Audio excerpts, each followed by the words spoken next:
CCTV short news നിങ്ങൾക്കായി സമർപ്പിക്കുന്നത് power guard solar system Koonamuchi. നമസ്കാരം. CCTV ഷോർട്ട് ന്യൂസിലേക്ക് സ്വാഗതം. തൃശൂർ ജില്ലാ കലോത്സവത്തിന്റെ ഔപചാരിക ഉദ്ഘാടനം നടന്നു. AC മൊയ്തീൻ MLA ഉദ്ഘാടനം നിർവഹിച്ചു. ഒരു ദിവസത്തെ ഇടവേളയ്ക്ക് ശേഷം കലോത്സവ വേദി വീണ്ടും സജീവം. 8 കിലോയോളം കഞ്ചാവുമായി കേച്ചേരി സ്വദേശി പിടിയിൽ. അറസ്റ്റിലായത് നിരവധി ക്രിമിനൽ കേസുകളിൽ പ്രതിയായ മണലി ഗോപാൽജി നഗറിൽ മേലേത്തലയ്ക്കൽ സുനിൽ ദത്ത്. തൃശൂർ പൊന്നാനി കോൾ മേഖലയിൽ നിരവധി പ്രദേശങ്ങളിൽ നെൽകൃഷി വെള്ളത്തിൽ മുങ്ങി. കൃഷിനാശം സംഭവിച്ച കർഷകർക്ക് അടിയന്തര നഷ്ടപരിഹാര നടപടികൾ സ്വീകരിക്കണമെന്ന് കർഷക സംഘം ആവശ്യപ്പെട്ടു. കഴിഞ്ഞ ദിവസങ്ങളിലായി പെയ്ത മഴയിൽ പരൂർ കോൾപ്പടവിൽ ഞാറ്റടി വ്യാപകമായി നശിച്ചു. പടവിലെ 650 ഏക്കറോളം ഭാഗത്ത് നടീലിന് തയ്യാറാക്കിയ ഞാറ്റടിയാണ് പൂർണ്ണമായും നശിച്ചത്.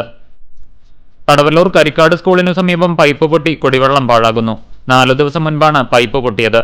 ലിറ്റർ കണക്കിന് വെള്ളമാണ് കാനിലേക്ക് ഒഴുകുന്നത്. സംസ്ഥാനതല സയൻസ് ടെക്നിക്കൽ എക്സിബിഷൻ റീജിയണൽ സ്റ്റോഗോ ഫെസ്റ്റ് 2024 മികച്ച പ്രകടനം കാഴ്ചവെച്ച് എയ്യാൽ നിർമ്മലമാത കോൺവെന്റ് സ്കൂളിലെ വിദ്യാർത്ഥികൾ. ദുബായിൽ നടക്കുന്ന ഗ്രാൻഡ് ഫിനാലയിലേക്കുള്ള ഒരുക്കത്തിലാണ് വിജയികൾ.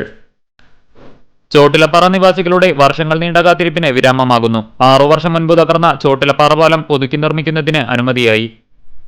CPM വടക്കാഞ്ചേരി ഏരിയ സമ്മേളനത്തിന്റെ ഭാഗമായി എരുമപ്പെട്ടി വെസ്റ്റ് ലോക്കൽ കമ്മിറ്റി പതാക ദിനം ആചരിച്ചു. കുടുംബശ്രീ, തൊഴിലുറപ്പ്, ഓക്സിലറി ഗ്രൂപ്പ്, സ്കൂളുകൾ തുടങ്ങി വിവിധ മേഖലകളിലെ വനിതകൾക്ക് കമ്പ്യൂട്ടർ പരിജ്ഞാനം നൽകുക എന്ന ലക്ഷ്യത്തോടെ കടവല്ലൂർ ഗ്രാമപഞ്ചായത്തിൽ ടെക്ഹർ സീരീസിന് തുടക്കം കുറിച്ചു. കേരള മാപ്പിള കലാ അക്കാദമിയുടെ 25ാം വാർഷികാഘോഷ പരിപാടിയുടെ ഭാഗമായി തൃശൂർ ജില്ലാ ചാപ്റ്റർ കുടുംബസംഗമം നടത്തി. അരിയന്നൂർ അയ്യപ്പ സേവാ സംഘത്തിന്റെ നേതൃത്വത്തിൽ ഗംഭീര ദേശവിളക്ക് മഹോത്സവം ആഘോഷിച്ചു.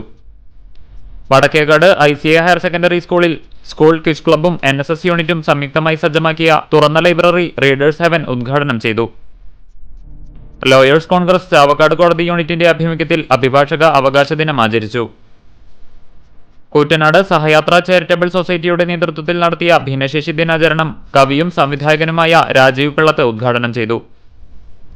West Mangad saint Joseph's and saint Cyril's higher secondary സ്കൂളിൽ NSS യൂണിറ്റിന്റെ നേതൃത്വത്തിൽ ആയുർവേദ ക്യാമ്പും മരുന്നു വിതരണവും നടത്തി. CCTV ഷോർട്ട് ന്യൂസ് നിങ്ങൾക്കായി സമർപ്പിക്കുന്നത് power guard solar system Koonamuchi. ഇതോടെ ഷോർട്ട് ന്യൂസ് സമാപിക്കുന്നു.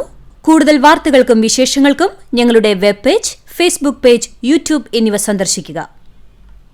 തത്സമയ വാർത്തകൾക്കായി www.cctv online.tv സന്ദർശിക്കുക.